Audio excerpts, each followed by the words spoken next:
Hi guys. Feels weird actually having Gabs record me rather than me recording myself for the last 10 days. Nice to be back with you, Gabs. The Stoltman brothers have kindly let me use their studio to do this video, so thank you very much. So today I thought I would do a video on how much it cost to feed Luke and Tom and what they ordered at the biggest competition of their life, which was World's Strongest Man 2022. So if you want to see what they ordered, please keep watching the rest of the video. So obviously we were out there for a long time. It's a good few days competing for the boys, so I think in total we were out there for around 10 days. So we have a lot of receipts on food that we ordered for the boys. So Sinead obviously ordered Tom lots of food. I ordered Luke lots of food. I'm sure you've seen this in the boys videos before, but Luke and Tom are quite different when they approach competitions. I think Tom likes to go out and get his mind off things, go out for dinner like the Cheesecake Factory and stuff like that. Luke just likes to stay in his shell, stay in the hotel, just be around like where he needs to be, and yeah, quite different. So Luke ordered his breakfast from IHOP, he ordered pancakes, and then Tom ordered, I'm assuming, pancakes from Egghead. Luke's bill was $30 for breakfast and Tom's came to around $45. Yeah, Luke's bill is a bit smaller than Tom's bill because Tom actually eats a little bit more than Luke. Like you'll probably see it in their videos, like Luke normally has like 8 eggs when he's at home, and then Tom has about 10 eggs, so obviously the price difference will be involved in that as well. So whilst we're out there, I think Luke had around 4 meals a day, obviously snacks included, and I think Tom, I got told, had around 5 meals a day, obviously snacks included as well. So yeah, a lot of food. At lunchtime at around 12, 1 o'clock, depending on what time the first event finishes, it was actually quite good because they got food in the athlete tent. So they usually had like pasta, meat, and then salad and stuff like that. The boys' food is very basic, so I think Luke had beef, potatoes and veg.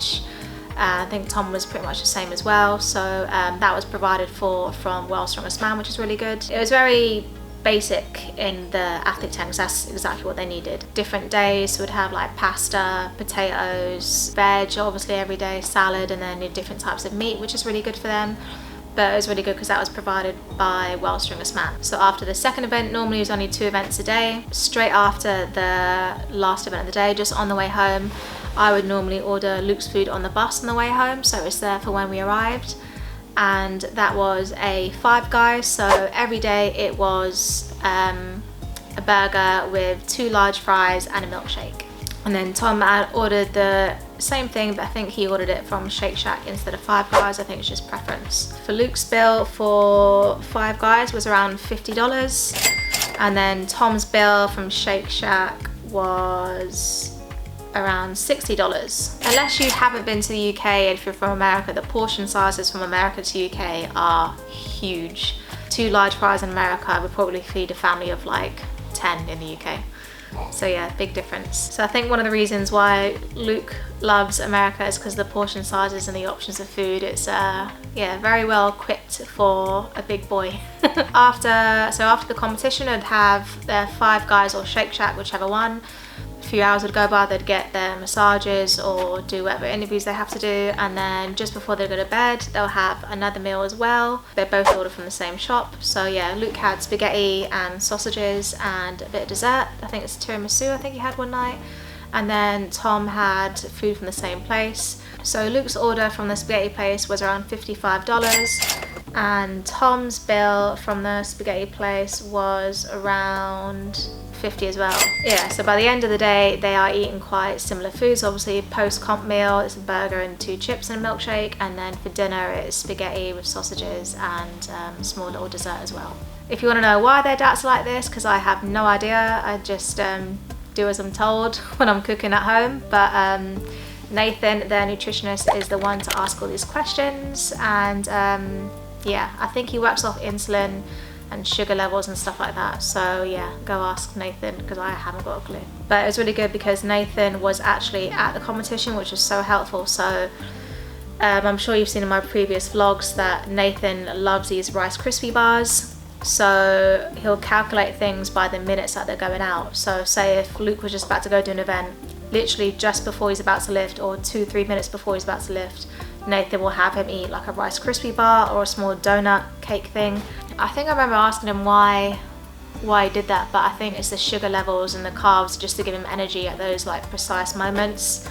Really smart, completely completely out of my league. I have no idea like how he does that, how he calculates that. He'll have all these snacks in between events, so Rice Krispies, donuts, Twinkies, I think that's quite a popular one. Yeah, I'm not sure the cost of those because Nathan provided them, but the boys had a good few of them at least. I think for Luke he had 3 Rice Krispie bars just before he was about to lift, and then a Twinkie, and then some donut cake bar thing that I have no idea what it was. And I'm not too sure about Tom's because by this point I was with Luke going out with his group, and obviously Sinead was with Tom going out for his group. I know it was similar foods, but I just don't know how much would the difference be between Luke and Tom's. So every day for Luke it was pretty much the same food, and the total of his food cost around $150 per day.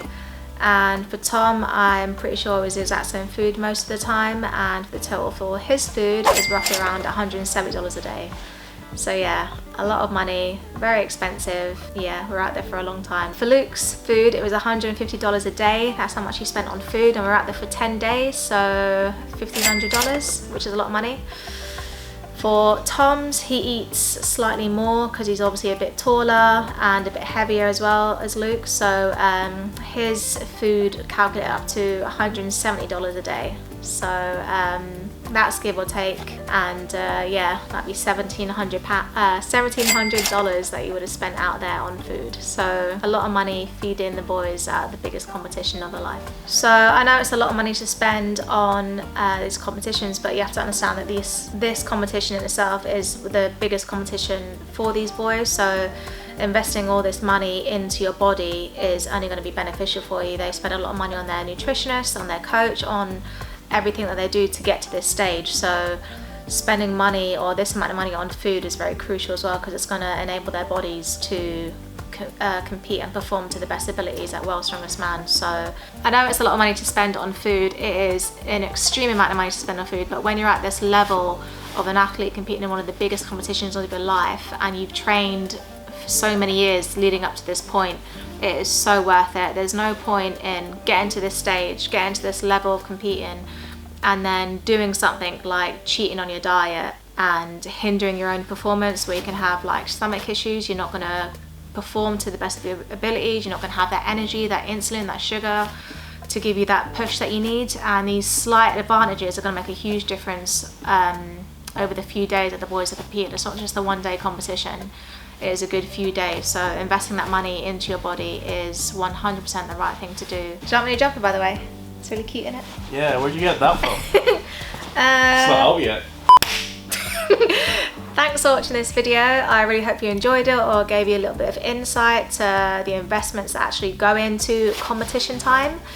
I have a few ideas for a few videos. Obviously I'm not going to be uploading every day like I was in America, but I have been encouraged to keep doing this, so thank you very much if you have been one of those people to encourage me. I have a couple ideas, like maybe someone to the diet swap with my husband. Don't know how that would go down, but try to do that, or like a 10,000 calorie challenge. Another video I thought of was maybe showing you around our hometown and why we love it so much. Yeah, just bits and bobs like that. If you guys have any suggestions, that would be very much appreciated, and I will see you in the next video.